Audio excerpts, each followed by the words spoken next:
Hey everyone, welcome to This Explainer. Today, we're challenging a deeply ingrained idea that pretty much all of us grow up believing. I always assumed a bigger paycheck automatically meant getting richer, right? But it turns out that might not actually be true. Stick with me as we explore this, because honestly, this one concept could completely change your financial trajectory. Okay, tell me if this sounds familiar.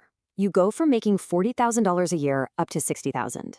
Then you jump from 60 to 80, and eventually you hit that magical six-figure mark of $100,000. You get the nicer apartment, you upgrade the car, you take way better vacations, and you finally pay for those premium subscriptions without even thinking about it. But somehow, you still don't have any money left at the end of the month. You make significantly more, but you feel completely financially stuck. So why is that? Well, it's because the old formula is just broken. The traditional blueprint of getting a good job, earning more money, and automatically becoming wealthy, it's becoming way less reliable, especially as we look ahead toward 2026. The harsh truth is that your salary is literally just one piece of the puzzle. What you actually do with your income matters far, far more than how impressive your gross salary looks on paper. Okay, let's dive into this. Section 1. The salary trap. Your income has a ceiling. See, the fundamental structural flaw with a salary is that it's strictly tied to a totally finite resource, which is your time. You only have 24 hours in the day, you can only work so many hours before your health, your relationships, and just your overall quality of life start to absolutely tank. And because your time has a ceiling, your active income inherently has a ceiling too. To see how this plays out, consider two different people. You've got person A who earns $70,000 a year, but they spend pretty much everything they make just to support their lifestyle. Meanwhile, person B earns a lot less, $50,000 a year, but they consistently invest $1,000 every single month.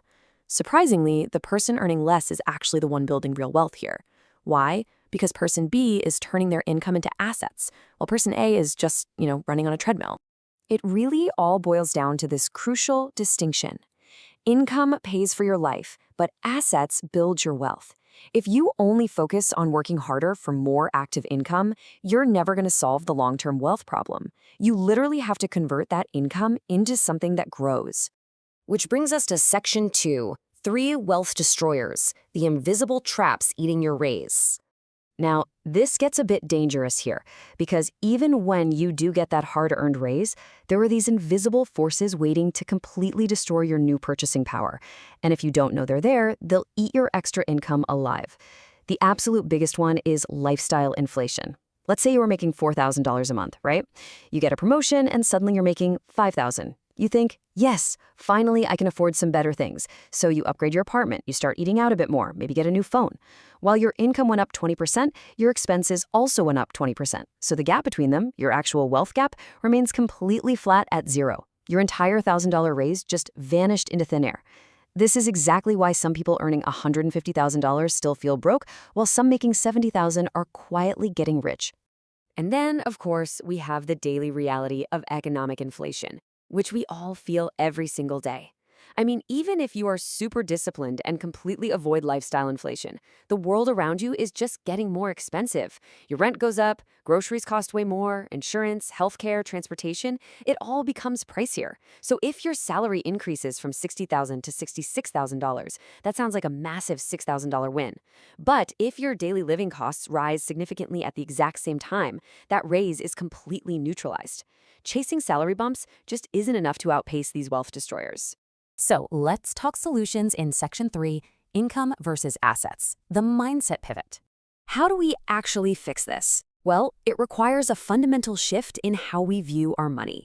We really need to move away from obsessing over our gross income and start focusing on our biggest financial advantage. And spoiler alert, your biggest advantage is not your salary. It's the gap you can create. Take a number like $1,500, for example. What's really interesting about this number is that it represents your ultimate wealth-building engine. It's not about how much you make, it's entirely about the gap you can maintain between what you earn and what you spend. Let's just quickly walk through the math of intentional living here.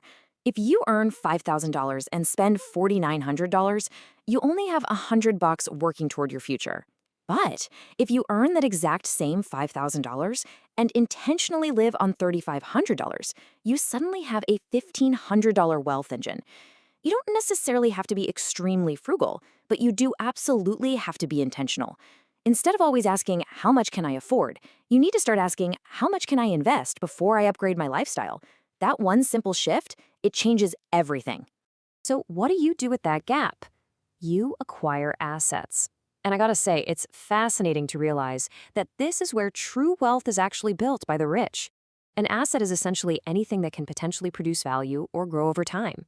Now, depending on your goals and your own risk tolerance, that could mean broad market investments, businesses, real estate, intellectual property, or even digital products. The principle remains exactly the same regardless of what you choose. You must turn your active income into productive assets. And doing this creates such a beautiful transition in your life. Instead of just working for money, which is, a one-to-one trade of your time and energy, you transition over to having money working alongside you. While you're sleeping, while you're at work, or just spending time with your family, your assets actually have the potential to grow in the background. Now, to be clear, it's super important to remember that your job is not the enemy here. A good salary is fantastic fuel, but you have to view it correctly. Your job is the fuel. Your financial system is the engine. If every single paycheck goes straight toward bills and restaurants and car payments, you are constantly restarting from zero. But if your system automatically directs that fuel towards savings and investments, well then your salary actually starts building a robust balance sheet. Which brings us to Section 4, the 2026 Wealth Formula, your 5-step execution plan. So we've talked a lot about the mindset, but here is the highly actionable step-by-step framework to actually execute this. There are 5 steps. Step 1, increase your earning power. Don't just work longer hours. Become more valuable by learning scalable skills like tech, sales, or data analysis. Step 2, control that lifestyle inflation. When you get a raise, make sure you direct a meaningful portion of it toward your future, not just a fancier car. Step 3, build an emergency fund so one random bad day doesn't send you entirely backward. Step 4, eliminate that expensive, high-interest debt that's quietly destroying your wealth behind the scenes. And finally, Step 5, invest consistently. You really don't need a hot stock tip. For many of us, diversified, low-cost investments are absolutely the way to go. And as you execute that 5th step, you unlock the real secret, the sheer power of compounding time. Wealth isn't built on picking a lucky stock on a random Tuesday. It's built by starting small. Say $500 a month. As your income grows, you bump that up to $700, then $1,000. And eventually, your investment base becomes so incredibly large that the market growth itself starts doing all the heavy lifting. That's when you fully transition from working for the money to the money working for you. But, it demands time. All right, let's slow down for this last part. Section 5, the ultimate mindset shift. Chase net worth, not salary. Listen, if you take absolutely nothing else away from this explainer today, let it be this. We have got to stop obsessing over our gross salary. Stop asking, how much do I make? Honestly, that's just an ego number. Instead, we need to start asking the deeper, much more important questions. How much do I actually keep? How much do I invest? How much expensive debt is holding me back? How much do I truly own? Someone making $80,000 a year who actively asks these right-side questions and builds assets is in a far, far better financial position than someone making $200,000 a year who is just drowning in debt and running super fast on that lifestyle treadmill. A big salary can absolutely make your life comfortable, for sure, but only a strong financial system can make you truly wealthy. We have to move away from the thought process of, I need to make more money, and fully embrace the mindset of, I need to make my money build something. Your paycheck is incredibly important, but what happens after that paycheck hits your bank account is what will determine your entire financial future. So start today, start small, no matter what you earn, and use your salary to actually build your freedom. So I'm going to leave you with this one final question to evaluate your own financial system right now. When you look past the raises, the upgraded car, and the nice dinner,